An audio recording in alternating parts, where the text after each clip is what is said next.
você foi correspondente internacional do Brasil pela TV Manchete 85, salvo engano. Sim. E da Rede Globo nos anos 80 e 90, Mas antes fui do SBT também. também nos Estados Unidos. Também nos Estados Unidos. E da Rede Globo foi 2001, 2004. Depois da Globo em seguida. Então você foi correspondente, a Zenha foi correspondente internacional nos Estados Unidos, né, durante um bom período da vida dele. Qual a visão que você tem desse período sobre a imagem do Brasil? E fazendo um contraponto com a imagem do Brasil hoje no mundo. Olha, Luiz, a imagem do Brasil, quando eu fui para os Estados Unidos, era uma imagem já ruim. O Brasil tinha passado por uma ditadura militar. Eu fui para os Estados Unidos em dezembro de 1985. O Brasil vinha de uma ditadura militar. Nós iríamos experimentar uma eleição direta só em 89. O Brasil estava numa crise econômica. A gente tinha uma questão que era a questão da dívida externa, muito grande. Então eu acompanhei muitas negociações do Brasil com a dívida externa. Depois, como você sabe, o Brasil teve uma mudança muito grande, experimentou uma mudança muito grande na sua imagem exterior a partir especialmente do segundo mandato do governo Lula. Com a diplomacia do chanceler Celso Amorim, a imagem do Brasil se transformou no exterior. Uma coisa que me chama muita atenção, uma reportagem que eu me lembro de ter lido na revista do New York Times, uma revista de domingo, que elogiava, mostrando como a diplomacia brasileira, e aí não era especificamente falando do Lula ou do Amorim, mas como o Itamaraty tinha conseguido, ou tinha ajudado a conceber uma diplomacia que tinha conseguido amarrar as mãos, vamos dizer assim, dos Estados Unidos, da grande superpotência, que se referiam ao soft power, o poder suave do Brasil, que tinha ajudado a amarrar as mãos como? Fazendo com que os Estados Unidos assumissem compromissos internacionais multilaterais. Né? Essa ideia era uma ideia que o Itamaraty promovia, né? Fazer com que os Estados Unidos assinassem tratados internacionais. E o governo Lula, especialmente, promoveu muito isso. Né? Não só promoveu organismos multilaterais novos, os BRICS e aqui o NASUL e outros aqui na região, como tentou sempre engajar os Estados Unidos e outros países através do multilateralismo. Então a imagem do Brasil como líder cresceu muito e agora ela se deteriorou muito. Eu já não estava nos Estados Unidos a partir de 2005, eu já estava de volta no Brasil, então eu não acompanhei de lá a mudança, mas recentemente acho que é razoavelmente óbvio que a imagem no Brasil, desde que o governo Bolsonaro assumiu, a imagem do Brasil no exterior se deteriorou profundamente em questão de alguns meses em relação ao que vinha, ao que existia. Né? O Brasil teve uma participação muito importante nas questões da ecologia, desde a Rio 92, a Eco 92, no Rio de Janeiro, relativos ao meio ambiente, comércio internacional. Então, o país fez assim, ó. Cresceu desde o final da ditadura e caiu agora após 2016. A imagem do Brasil melhorou muito no período Lula e agora experimentou uma derrocada, vamos dizer assim, em questão de meses. E você falou que o ponto-chave daí foi o Celso Amorim que conseguiu... Sim, eu diria que o Celso Amorim, ele obviamente que você não pode tirar o Celso Amorim do contexto histórico do Itamaraty. Não é o Celso Amorim a figura de uma pessoa. Vamos dizer, o Celso Amorim encarnando um saber do Itamaraty, que é um saber histórico, né? É uma instituição por trás dele que tem uma história, longa história, e que está sendo desmontada. Não dá para desmontar o Itamaraty assim fácil. Mas infelizmente a gente é representado por um chanceler que é confuso nas suas ideias, né? Tem ideias medievais. Então, você colocar lado a lado Celso Amorim. Celso Amorim com esse chanceler que nos representa, é quase que uma piada. Né? Você vê as ideias, a formulação das políticas de um e de outro, assim, é uma coisa bizarra essa comparação. Como tudo que tem sido visto no Brasil, aliás. Tocando esse ponto, alguns dias saiu uma pesquisa que fala que o Brasil pode ter crescido o comércio com os Estados Unidos, né? Mas o crescimento do comércio dos Estados Unidos para o Brasil, para desovar os produtos americanos no Brasil, foi bem maior percentual, fora que perdemos muito comércio para a Europa e outros países mais, né? O que acontece, Luiz, assim, é o seguinte, os Estados Unidos, independentemente do Trump, os Estados Unidos sempre tiveram políticas de Estado. Independentemente do governo de turno lá, as políticas de Estado do país são seguidas pelos governos. Uma das políticas de Estado americana agora, que se o Trump perder o ano que vem, vai continuar sendo perseguida pelo próximo presidente, é disputar a hegemonia com a China, por exemplo. Os chineses fizeram grandes avanços tecnológicos, os chineses deixaram de só produzir mercadoria de baixa valor agregado e estão disputando hoje na alta tecnologia de 5G, painel solar, trem de alta velocidade. Então os chineses, eles migraram da baixa tecnologia, eles não estão mais no... Os falsificados baratos. Exatamente, agora eles estão disputando na alta tecnologia.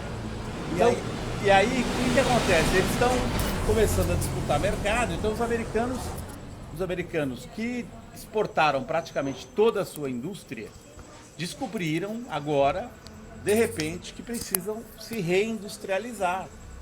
Eles exportaram toda a sua indústria de base muito porque a indústria não queria pagar os impostos nos Estados Unidos. Então essa indústria ou foi para Delaware ou para Nevada, que são dois paraísos fiscais internos dos Estados Unidos, onde se paga menos imposto. Então eles põem a sede em Delaware, a sede em Nevada, ou senão essas empresas americanas, grandes empresas, foram estacionar bilhões e bilhões e bilhões, trilhões de dólares em outros paraísos fiscais. Inclusive uma questão muito debatida nos Estados Unidos é como fazer para esse dinheiro ser internado, está sendo debatido agora. São trilhões de dólares que estão no exterior, porque elas mudaram as suas sedes para fora do país e exportaram as suas plantas industriais para fora.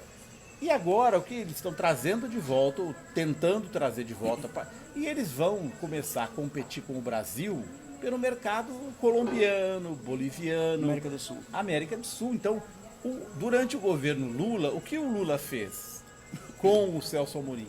Olha, vamos disputar mercado com os Estados Unidos, até na América Central. Você se lembra que eles deram um golpe em Honduras? Eles deram um golpe em Honduras quando o Brasil já estava ali se atrevendo a entrar ali, muito perto do quintal. Honduras foi em 2010 ou foi em 2009? Datas eu sou péssimo, mas eu foi acho por aí. que foi 2010, mais ou menos. Foi logo que depois... está assistindo, cheque pra gente no Google. Eu não vou dar um Google aqui agora, mas foi por aí.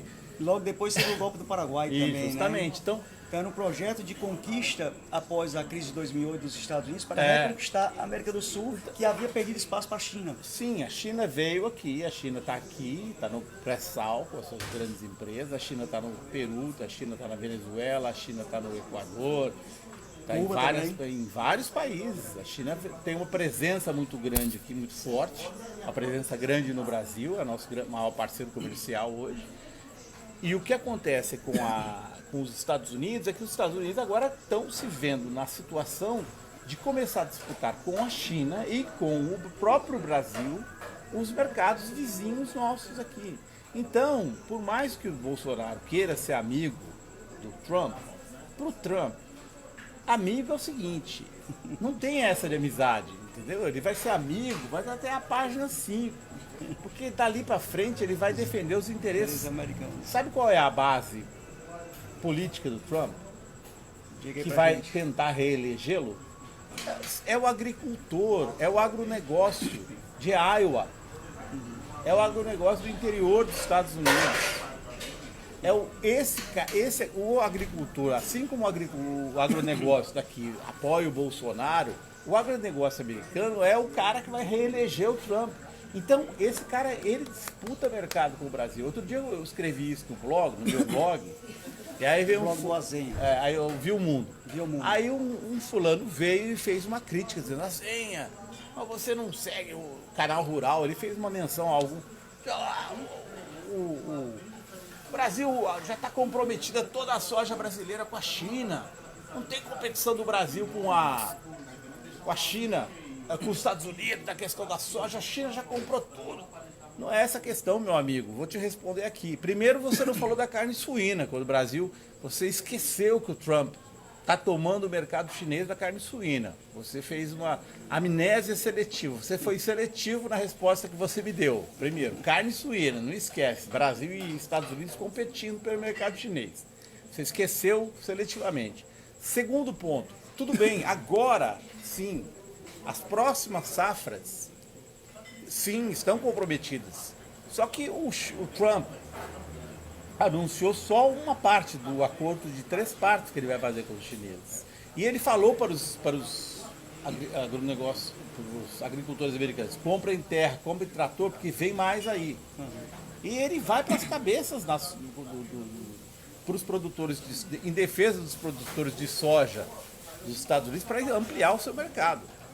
Eu não estou dizendo que vão fechar totalmente o mercado brasileiro, mas há um limite para quantos porcos da China comem. E além disso, tem um outro ponto. Quem é que faz o veneno que vai aqui no agronegócio brasileiro? Não é o Brasil que ganha dinheiro com isso. Nem a semente transgênica. Então os americanos já estão ganhando dinheiro aqui.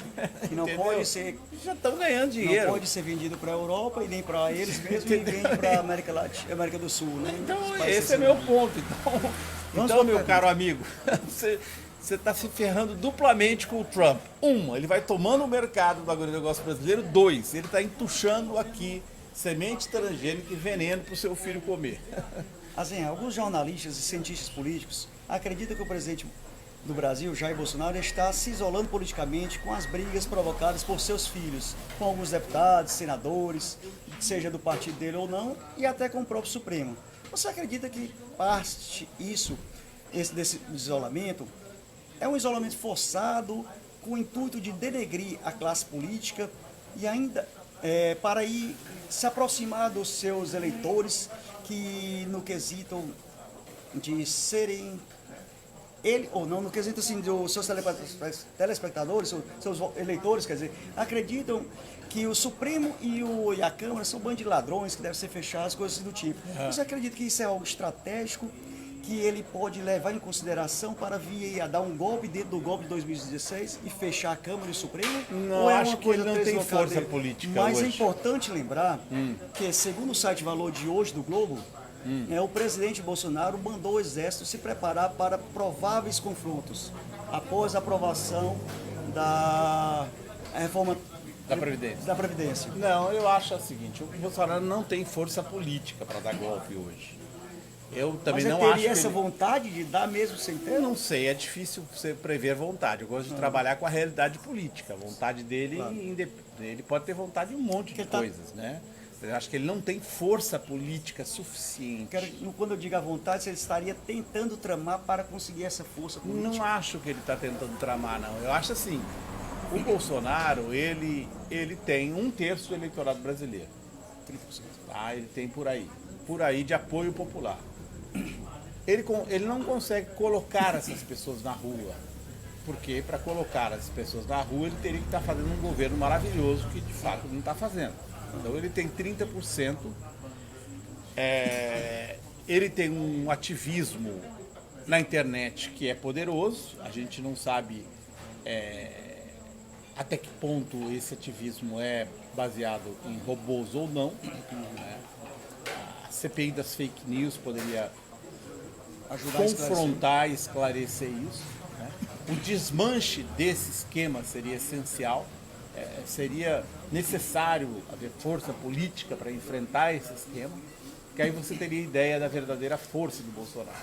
Hoje nós vivemos num mundo de redes sociais, num mundo de compartilhamento. Então você cria uma força política fictícia, que foi a que ajudou a eleger o Trump nos Estados Unidos e, consequentemente, eu falo consequentemente porque o mesmo esquema do Trump foi aplicado pelo Bolsonaro no Brasil, o mesmo esquema rede social, robô. Ele não travou nenhum debate e ele usou as redes sociais, usou o atentado do qual ele foi vítima e usou o seu isolamento e ele falou para um determinado público e aproveitou a onda de antipolítica, a onda do antipetismo, o fato de que de fato existe corrupção política profunda no Brasil, corrupção generalizada, o Brasil é um país super corrupto, não há dúvida, criminaliza 50 mil homicídios por ano, ele tirou proveito de tudo, da barbárie brasileira, que existe e é fato político. Né? Então ele surfou nessa onda, né, nessa conjuntura, e ele hoje tem esse terço do eleitorado, ele consegue estimular esse eleitorado através das redes sociais. A gente não sabe, não tem uma medida da realidade dessa máquina que ele tem nas mãos. A gente tem pistas de que isso envolve dinheiro e dinheiro grosso, mas hoje é possível que você estimule de fora do Brasil, ou seja, você pode montar uma estrutura fora do Brasil e através das redes sociais você causa, e é isso que tem acontecido.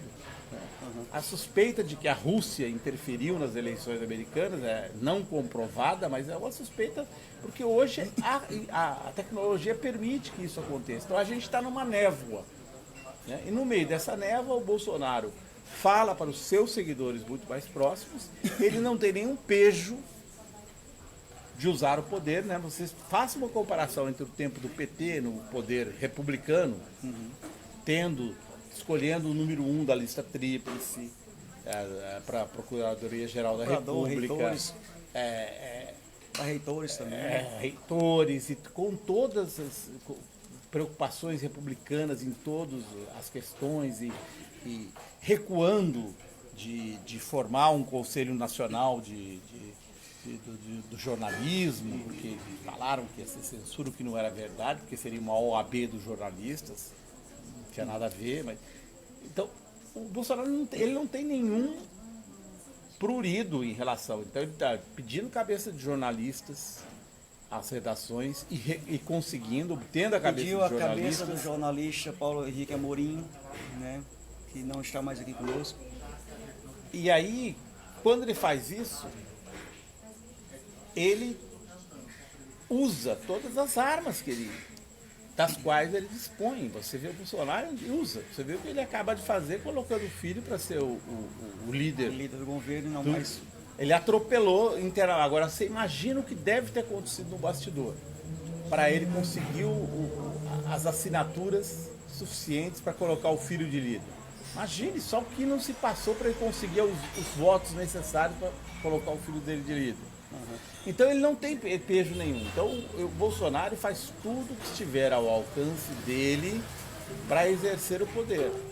Com base nisso que você está dizendo, justamente que eu acho que ele pode fazer tudo para tentar implantar uma ditadura para poder governar. Mas ele não tem força política. Mas ele não tem força política para fazer isso. Mas ele poderia estar tentando fazer isso. Claro que nós não temos provas, seria só os Bolsonaro, não adiantaria tocar mais assunto. Mas por ele demonstrar ser essa pessoa que faz tudo para alcançar o poder, para alcançar suas estratégias, e ele que é um defensor da ditadura, então não duvidemos se isso puder vir alguma coisa acontecer, né? Não, eu acho que ele pode ser o Jânio Quadros, por exemplo.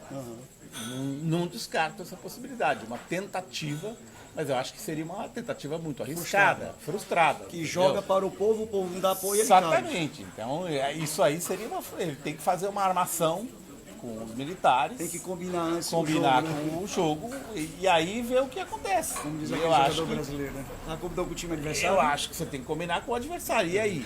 Entendeu? Eu acho que ele não tem essa força. Até porque o chefe dele, o cara que ele respeita, está numa situação delicadíssima nos Estados Unidos. A pesquisa mais recente já coloca, olha, nós estamos há apenas um ano? Não, nós estamos agora com algumas semanas só de discussão sobre a possível abertura da votação do impeachment. Sobre a reeleição do Não, Trump. não, votação do impeachment nos Estados Unidos. Não foi nem votado no Congresso americano. Já tem pesquisa com 55% a mais recente de americanos apoiando o impeachment do Trump. Isso não foi. Quando o impeachment do Nixon aconteceu nos Estados Unidos, ele não chegou a ser afastado de fato pelo Senado, renunciou antes. Né? Mas quando isso aconteceu, foi depois de um longo tempo, ele até se reelegeu. Ele só renunciou depois de ter sido reeleito. Quer dizer, no Trump as coisas estão acontecendo num espaço de tempo muito mais curto. Quer dizer, ele também não está com essa bola toda. Então você vê o que está acontecendo. O que aconteceu na Bolívia, né? Você viu o que aconteceu na Argentina, no Chile, o que vai acontecer na eleição da Argentina. Vamos entrar agora nesse ponto, que é a América do Sul. Como você está percebendo essa crise dos países da América do Sul? E não é só da América do Sul. O problema é que nós temos uma crise mundial. Mas eu queria tocar no ponto especificamente da crise da América do Sul. Sim, mas vamos falar num contexto mundial, porque o que está acontecendo geopolítica agora, tudo é mundial, né? a cobra, nada pode separar. A conta está sendo cobrada, a conta de 2008 está sendo cobrada. A crise de 2008. Nós estamos ainda, depois de 10 anos, nós ainda estamos na cobrança da crise de 2008. Porque o que aconteceu depois da crise de 2008? Os governos se reuniram, os governos do capitalismo central, eles se reuniram e falaram assim, vamos tapar esse rombo imprimindo papel sem lastro. Jogando dinheiro no então, mercado. O que eles fizeram? Eles imprimiram um monte de papel. Então, é que nem se você, Luiz, decidir sentar aqui com uma caneta, viu, caro internauta? O Luiz sentou aqui com uma caneta, pegou esse papel aqui, cortou em vários pedacinhos e botou aqui $100, ou não sei o que, 50 euros. Pegou um monte desse papelzinho, imprimiu e saiu distribuindo, só que sem nenhum lastro, sem nada para assegurar o valor desse papel.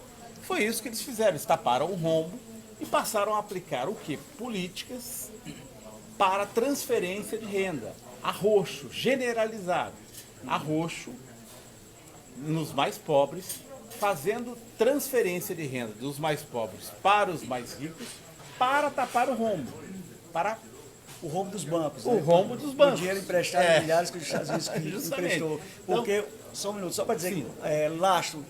Quem não sabe, lastro é que eu não posso emitir dinheiro se eu não tiver dinheiro guardado em caixa para que isso possa ser pago caso aconteça uma crise, né, mundial dos bancos. Então, como os governos ficaram todos na mão dos bancos, porque afinal eles emprestaram para os bancos, na verdade, estão quebrados, e qual foi a solução? Bom, vamos arrancar riqueza, trabalho, mais-valia dos mais pobres, transferir essa riqueza para os mais ricos, que são os donos dos bancos, afinal. Através das reformas. Através das reformas, que foram reformas. Então houve o arroxo da Grécia, e o arroxo foi generalizado. Chile, Argentina. Todos. Então, não, você tem hoje revoltas. O Haiti. No Líbano, você teve revolta no Iraque, quebra-quebras, etc. e tal. Você tem sintomas de revoltas em várias partes do mundo. Borbulhando. Né? São estados muito frágeis. Né? Estados muito frágeis, que estão O Chile é um caso. E cada estado tem a sua especificidade. Então, o Chile... O que nós estamos vivendo no Brasil? Nós temos um colchão do Lula. O colchão do Lula, que o Bolsonaro está começando a queimar agora, é o colchão de alguns bilhões que o Lula guardou no colchão, certo? Aquele não é o colchão que a Polícia Federal foi buscar na casa do Lula, que não tinha nada. A Polícia Federal levantou o colchão do Lula, da Dona Marisa, para procurar lá. Mas não tinha, o dinheiro não estava lá. Esse dinheiro... Não estava lá, não estava nem nos bancos internacionais, justamente, nem nas contas dos filhos. Não, na verdade, o Brasil, o que o Brasil fez? O Brasil fez uma coisa duvidosa. Ele comprou fazer uma ironia assim, tesouro. Não estava lá, mas agora, anteontem, encontraram alguns milhões na casa de um procurador aí, né? Foi. Da Lava Jato. Adiante, desculpa. Foi. Do tio, né? Um parente? Foi. Um parente? Da Lava Jato, né? Não li bem a matéria, não, só... eu também, mas parece que não foi dele, foi de um pai, um tio. em dinheiro vivo, e eram alguns R$ 1.000, não eram milhões. Eu acho que é isso. Checa aí, o Google é para isso. A gente lê tanta coisa, a gente acaba vendo a manchete. E nesses dias corridos, né? Nossa. Mas aí, Bolsonaro está com o colchão do Lula. E o que o Brasil fez? O Brasil botou lá o dinheiro todo, rendendo juros do Tesouro Americano. Esse dinheiro ficou em papel do Tesouro Americano. O Brasil ficou lá com dinheiro que a China. Por isso que a China tem os Estados Unidos pelo pescoço, porque a China é que tem mais seguro o papel dos Estados Unidos, entendeu? Então por que o Trump não pode dar um pontapé na China? Ele pode falar muito, mas o chinês é esperto, o chinês fica só ouvindo o Trump dando faniquito no Twitter. E o chinês só ouvindo, deixa ele falar. E os chineses têm a força. Qual é a força dos chineses? Eles têm o seguro dos Estados Unidos pelo dinheiro. Eles têm a grande reserva de papel do tesouro, está na mão dos chineses. Se os chineses botarem esse dinheiro, soltarem essa grana, explode o capitalismo americano e eles vão junto pro buraco. Então, um está dependendo do outro hoje. Os dois são codependentes, sistema dependente. Mas aí o Bolsonaro está com esse dinheiro do Lula, o colchão que o Lula construiu, que na verdade é nosso dinheiro, é bom falar isso, porque a gente às vezes exagera, o povo acha que é o dinheiro do Lula. Não. Colchão que você fala é o lastro ouro, digamos assim, um lastro. Não, é o dinheiro. Banco Central, 350 bilhões. As reservas que evitem que o real derreta, como o peso argentino derreteu. Certo? Então o Bolsonaro está agora, dia 4 de novembro, vai queimar um pouco do pré-sal com o acordo, né? Surpreendente nesse momento assim, é o comportamento, por exemplo, você vê, base de Alcântara. Alguns parlamentares do PCdoB, do PDT e do PSB votaram a favor da entrega da base de Alcântara para os Estados Unidos. São coisas que a gente não entende, né? Entende, a parte da esquerda. Mas voltando à parte da crise mundial, dos efeitos provocados pelas reformas, qual a sua expectativa para o Brasil após a recém-aprovada reforma na Previdência? Olha, eu acho assim, o Brasil está num sufoco danado, sufoco tremendo. Essa reforma vai impactar naqueles que têm pouca voz política. Acho que o Congresso brasileiro é um congresso de homens brancos ricos. Na cara. O Congresso, existe um divórcio muito evidente entre o Congresso e o povo brasileiro. Daí o fato de que a reforma passou por grande maioria. E foram poupados quem? Os parlamentares, juízes e os militares. Quer dizer, o Congresso brasileiro é um congresso corporativo. As representações lá dentro são representações que representam os mandatos são corporativos. Então você tem representante de sindicato, representante mas o povão, você tem muito poucos representantes do povão dentro do Congresso. Você tem um Paulo Paim aqui, e ali outro de outro partido, do PT, outro do PCdoB, falso, mas são poucos os que... Só ver a votação, né? 20 apenas, né? Então, no Senado, né? 60 contra 20 aproximadamente. Então você tem uma representatividade que é baixíssima. E eu acho que isso é como a reforma trabalhista, né? A promessa qual era da reforma trabalhista? Que nós geraríamos milhões de empregos, não aconteceu. Reforma da Previdência é a mesma coisa. Promessas obviamente falsas. O Brasil, na verdade, o que o Bolsonaro está fazendo em nome da elite brasileira é preparar o Brasil para ser uma grande maquiladora, né? Porque nosso PIB, a presença da indústria no PIB brasileiro já está abaixo de 10%. Então, o Brasil vai deixar de ser um país industrial para se voltar ainda mais para o agronegócio e ser um país realmente que está abrindo mão da ciência, porque não precisa, um país desse não precisa de universidade criadora de... Se colonizar novamente. É um processo de recolonização do Brasil que a gente está vivendo. Então, é por isso que tudo é integrado. Né? Uma coisa é integrada, por isso que quando você olha para o conjunto da obra no sentido mais amplo da palavra, do Bolsonaro, a obra dele, ela é completa nesse sentido. Você desmonta a ciência do país, você desmonta a soberania do país, você desmonta o pensamento crítico do país, você entrega, você privatiza tudo. A É o mesma processo do Chile. O processo do Chile. E até a nossa história, não? A ditadura militar praticamente fez tudo isso, fez baixou tudo os isso. salários, privatizou. A ideia da Desvalorizou- ditadura foi essa desvalorizou mesmo. os Né? salários. A ditadura militar ela foi instalada com a desculpa do comunismo. Isso era tudo desculpa, era óbvio que era uma desculpa. Era um momento em que os Estados Unidos, nos anos 60, queriam exportar a sua manufatura. Os salários nos Estados Unidos, nesse período, estavam ficando muito altos. Os anos 50 nos Estados Unidos, você teve o boom do pós-guerra. Né? Eles chamam lá, o que eu vi lá, é os baby boomers, que era do pós-guerra, depois da guerra, Segunda Guerra Mundial, 45, 50. Quando chegou nos anos 60, o salário do operário americano estava, para os padrões americanos, muito alto. Eles começaram a exportar, a pensar em precisamos exportar a nossa indústria, porque está muito caro aqui, vamos começar a achar mão de obra barata.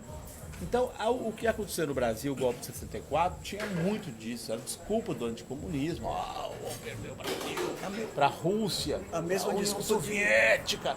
Mesmo Mentira. desculpa de 2016, né? Corrupção. Mentira, comunismo. eles queriam colonizar o Brasil para colonizar a mão de obra brasileira. Tantos anos Tanto depois. que eles fizeram o arroxo, a primeira coisa que foi é arroxo salarial. A ditadura fez um grande arroxo salarial, fez intervenção nos sindicatos, para isso, porque eles queriam um arroxão. Eu estive lendo hoje um artigo seu de outubro de 2018 sobre fake news, onde você falava que 50 anos depois, as influências das fake news, né? Como eles incentivam, né? E incentivaram nas eleições pessoas a irem para ruas em outros países, como não no Brasil, a insuflar essa população ir para as ruas defendê-los, porque está defendendo contra o ódio, contra o antipetismo e tudo. Então, quer dizer, não temos provas ainda da influência americana sobre o período de 2016. Né? Como você diz lá, será que vamos esperar mais alguns anos para ter essa prova, né? Sim. Você tem que olhar a história, sempre você tem que olhar a história. A geopolítica, né? Mundial está tudo exemplo, interligada, né? Não quando tem você como. olhar para 64, você veja a Operação Brother Sam. A Operação Brother Sam, ninguém sabia dela. Então falavam, não, isso aí é papo furado, que não tem influência nenhuma da CIA aqui na eleição brasileira, isso é tudo história de os comunistas mentirosos estão inventando. Depois foi se olhar e viu que a CIA financiou campanhas políticas aqui no Brasil, inclusive do pai do Aécio Neves. Financiou muitas campanhas. Troca do governo para Minas políticas. Gerais ali e tudo. Exatamente, a ideia de sediar, em caso de guerra civil, o governo em Minas, em Belo Horizonte, ser a capital do Brasil dividido, foi gringos. Nada se sabia que o Roberto Marinho tinha sentado com o Castelo Branco e falado para ele, nada de eleição presidencial em 65 como estava previsto. Por quê? Porque quem é o Roberto Marinho? O Roberto Marinho fundou a Globo com o dinheiro da Time Life. Time Life era a grande empresa de comunicação dos Estados Unidos, tinha a revista Time, mas mais importante, tinha a revista Life. A revista Life é a cara dos Estados Unidos, caras dos anos 50. Aquela revista ilustrada, Manchete, teve aquela revista Manchete, todo mundo lia essa Life. Ela fez a cabeça dos americanos durante a Guerra Fria. Era muito importante. O Henry Luce, que era o dono da Time Life, mas da Life era mais influente dos Estados Unidos. Era que nem a Reader's Digest, as seleções aqui no Brasil. Esse cara, esse Henry Luce, ele era agente disfarçado da CIA. Isso é factual. Ele não era um agente com carteirinha, não precisava ser de carteirinha. Ele era da elite americana ligada à central de inteligência. Então ele emprestou dinheiro para o Roberto Marinho comprar a TV. E aí, depois que o Roberto Marinho montou a TV, né, teve uma confusão no Congresso, o Congresso foi para cima, investigou o Roberto Marinho, ele, por causa de uma CPI, não vou devolver o dinheiro, mas aí já tinha. E aí, quando o golpe veio, o Roberto Marinho já tinha sua TV, eles atacaram a Excelsior, desmontaram, foi a única emissora que chamou o golpe de golpe no seu telejornal. Eles desmontaram a Excelsior, todo o elenco, o cast da Excelsior foi para a Globo, e a Globo se transformou na porta-voz e a maior beneficiária da ditadura militar do Brasil. Sabe por quê? Porque é o seguinte, uma coisa que pouca gente sabe, um dia eu vou escrever um livro sobre isso. Não tinha rede nacional de televisão. Quem fez? Embratel. A Globo foi na aba da Embratel. Quem cortou os espaços para colocar as antenas foi tudo a Embratel com dinheiro público. E a Globo só ia atrás e botava o sinal dela. As prefeituras davam o terreno, punham a torre e a Globo só ia por... Nesse artigo que você fala lá, você fala um termo, não sei o que, colorida, nesse artigo 2010, 2018, que você fala sobre os fake news, que incentivavam, você falou não sei o que, colorida, não estou lembrado bem agora. as revoluções coloridas, sim, Colorida. sim. Que vai ao tema dos fake news, que agora me fugiu. Continue, eu vou lembrar do complemento dessa pergunta. Sim, as revoluções coloridas foram um fenômeno. Lembrei. Assim, fake news atualizados para celular, né? Porque os Sim. jornais produziam anos e anos fake news, como Sim. O caso da bicicleta do Ibrahim Alckmin, Sim. o caso dos brilhantes, né? E outros mais. Mas agora, Dos brilhantes foi do Alckmin. Do Ibrahim Alckmin. das bicicletas foi do Alcenir Guerra. Alcine Guerra, exatamente. Isso. Então esses fake news existiam, só Sim. que agora passaram a ser informatizados. É que agora é mais rápido. Agora é mais rápido, se espalha mais rápido e é praticamente impossível. Se você sair aqui para falar da mamadeira de piroca, falar do Haddad, kit gay do Haddad, você vai encontrar um monte de gente que até hoje acha que isso é verdade. É impossível desmentir. Isso circula com uma velocidade, então fake news sempre existiu. Pra você ter uma ideia, fake news, por exemplo, o Chaves proibiu porque ele sabia que os americanos iam querer influenciar o resultado de uma eleição na Venezuela. Aliás, não era uma eleição, era um plebiscito. Ele sabia que os americanos iam fazer alguma sacanagem, então ele proibiu a divulgação de pesquisas na Venezuela. Sabe o que os americanos fizeram? Não. Eles fizeram uma pesquisa lá nos Estados Unidos, em Nova York, e fizeram na Venezuela uma boca de urna, e em vez de divulgar na Venezuela, divulgaram em Nova York. Para que CNN e a CNN pegava na Venezuela, CNN Internacional, aí pum, e aí isso saiu no boca a boca na Venezuela. Uma pesquisa que dava a derrota do Chaves no plebiscito 60-40. E ele ganhou por 60-40. Foi o inverso. Foi o inverso. Só para quê? Para causar comoção, dúvida e tentar botar o povo na rua. Só que o povo não foi. Então, são técnicas usadas. Muito usados também aqui nas campanhas brasileiras. Foram usadas nessas revoluções coloridas, ficaram famosas, porque foi um momento em que os Estados Unidos estavam no pós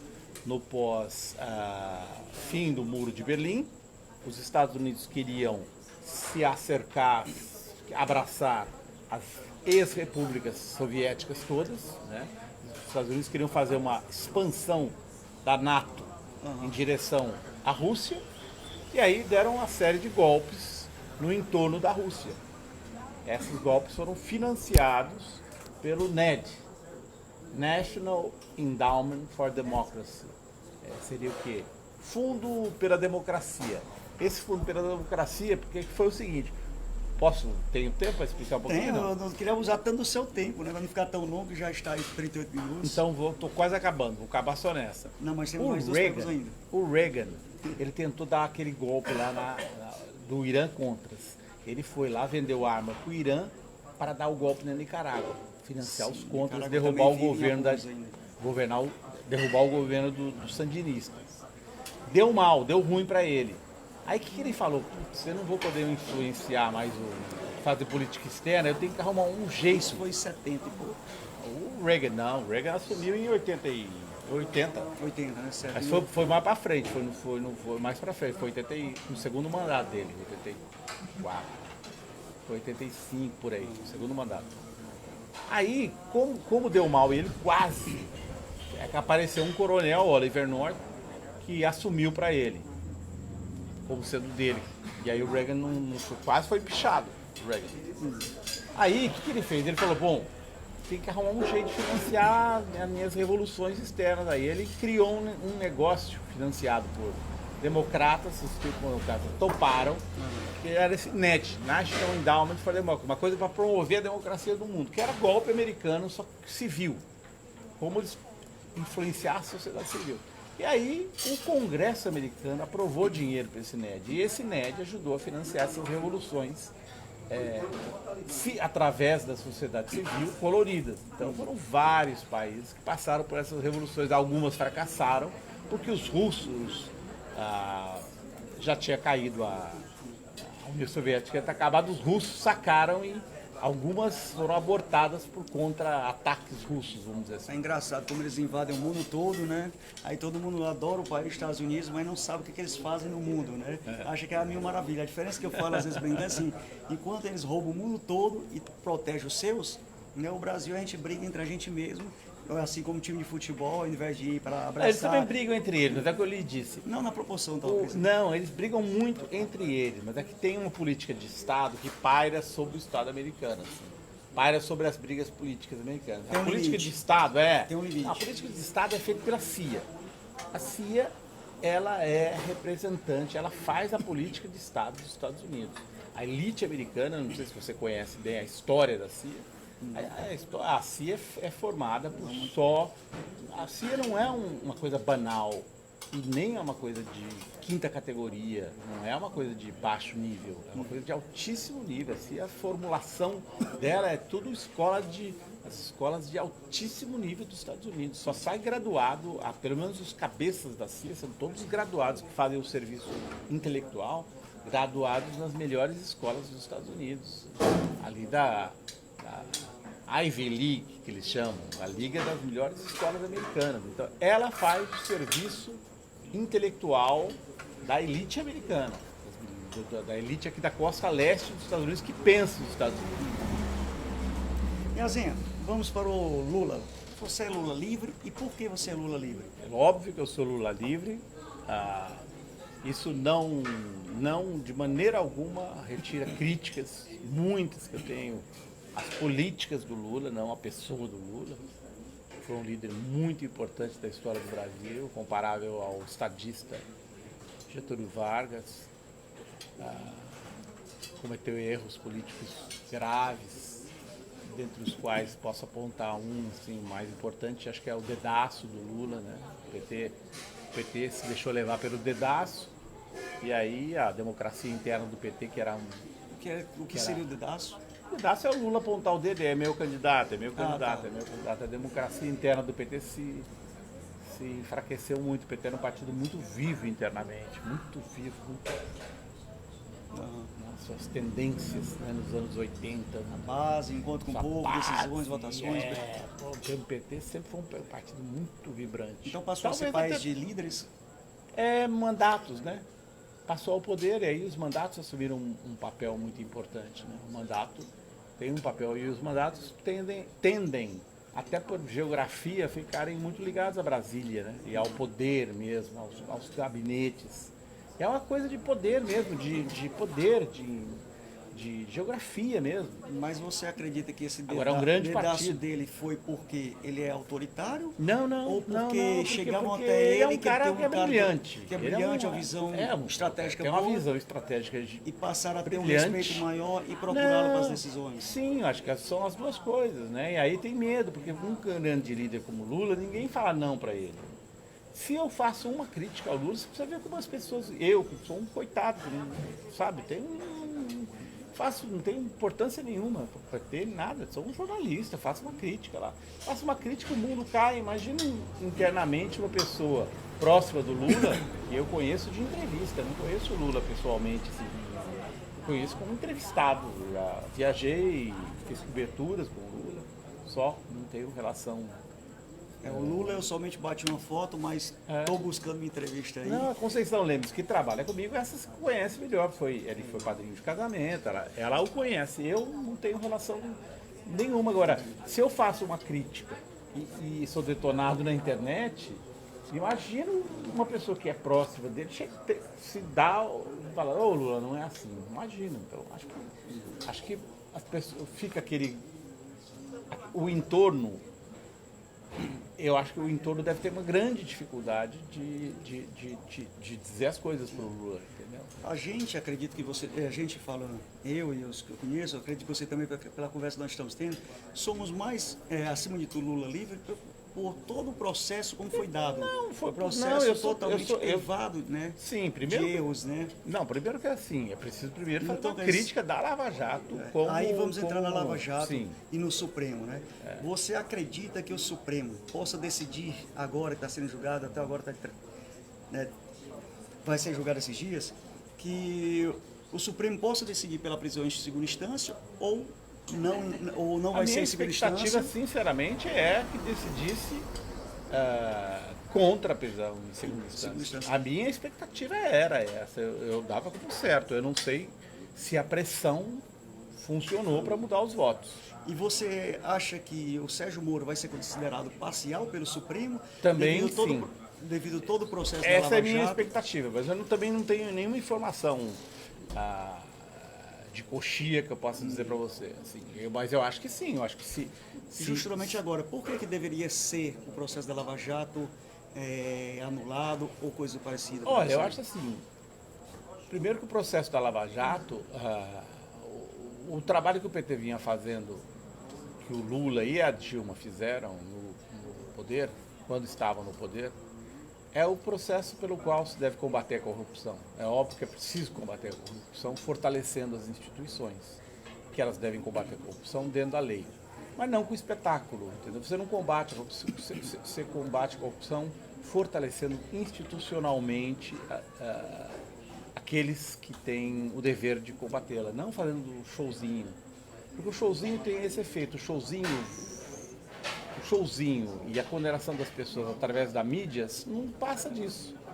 E agora com a Vaza Jato nós estamos tendo uma oportunidade de ver quais eram os objetivos de longo prazo. Por que eles trabalhavam? Eles trabalhavam para quê? Para obter poder. Trabalhavam. Dallagnol, para quem também? Dallagnol e Moro trabalhavam mirando no próprio poder. Eles queriam poder para si. O Dallagnol trabalhava para obter poder e a articulação para que ele tivesse aquele dinheiro da fundação claramente demonstra isso, cometendo um monte de ilegalidades. Eles não foram eleitos para isso. Eles atropelaram o Congresso, eles atropelaram... Por mais que eu acabei de falar, há pouco criticar o Congresso. E você acha que o Lula pode ser solto ao final desses dois processos que estão para ser julgados? A minha estimativa... Ainda este ano? A minha estimativa é sim, de que as chances de que Lula seja solto são grandes. A minha estimativa é de que sim. Acho que nós estamos assistindo agora a um embate entre o STF e nesse momento é entre o STF e o governo Bolsonaro. Acho que o Lula nesse aspecto ele é importante, ele é essencial, mas a briga aí é mais nesse momento entre o equilíbrio entre o STF e o governo Bolsonaro. Nós vamos ver agora, no resultado dessa votação, o efeito da pressão que o governo Bolsonaro possa eventualmente ter exercido sobre a corte. Se o Lula permanecer preso, significa que a articulação do Bolsonaro com os militares no bastidor continua grande, forte e poderosa. Caso contrário, se o Lula solto, porque obviamente que o Bolsonaro não tem interesse em ver o Lula solto e articulando contra o governo dele. Se o Lula sair por aí com uma caravana, Lula é a única pessoa hoje no Brasil que tem condições de arrastar gente. Anteontem, se não me engano, ele disse que ao sair da cadeia, de arrastar gente para a rua. Arrastar gente na rua. Arrastar gente na rua e causar. Andar pelo Brasil, primeiro vai à vigília, depois vai visitar o delúvio, né? Então, essas coisas podem realmente causar uma situação política, dificultar a vida do Bolsonaro, que já não está difícil, já não está fácil. Então, o Brasil tem jeito. Falta...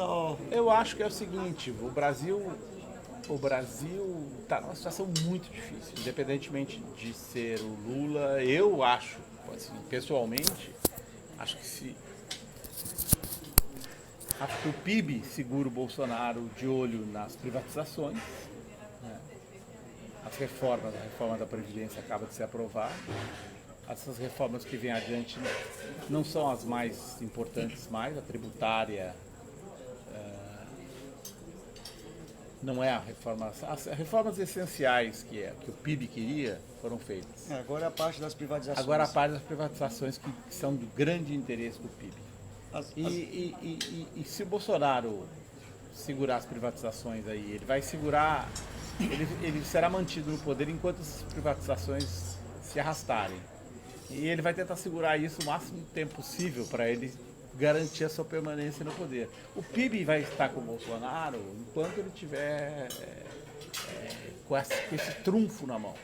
Você gostaria de deixar algum recado para os internautas sobre o seu blog? Algum outro recado que você gostaria para a blogosfera? Para esse novo nicho de mercado? Não, o blogosfera está super bem. Acho que as pessoas estão muito críticas. Eu gosto muito de ver. Acho assim, o jornalismo crítico tem ganhado muita força. Acho muito importante que as pessoas saiam e falem, e critiquem. Eu não gosto de jornalismo bovino. Expresse sua opinião desde que haja respeito para o complexo. Né? Acho muito ruim o jornalismo bovino, entendeu? Também não gosto de desrespeito, não. Acho bom criticar o Ciro, acho bom criticar o Lula, acho bom criticar todo mundo. Não sei se eles gostam de crítica. Não, né? Não sei, entende? Eu também acho que a gente não deve perguntar se gosta ou não. Acho bom criticar o Boulos, acho bom criticar. E, obviamente, nós sempre temos um histórico de críticas aos tucanos. Né? Os tucanos a gente gosta de contar a história de tucano. Né? E, obviamente, ao Bolsonaro e essa turma que é bizarra. Quer dizer, é até difícil. O nível de bizarrice é tão grande. O que você vai falar sobre uma troca de memes de animais? 3 ratinhos, 3 ratinhos e viadinhos.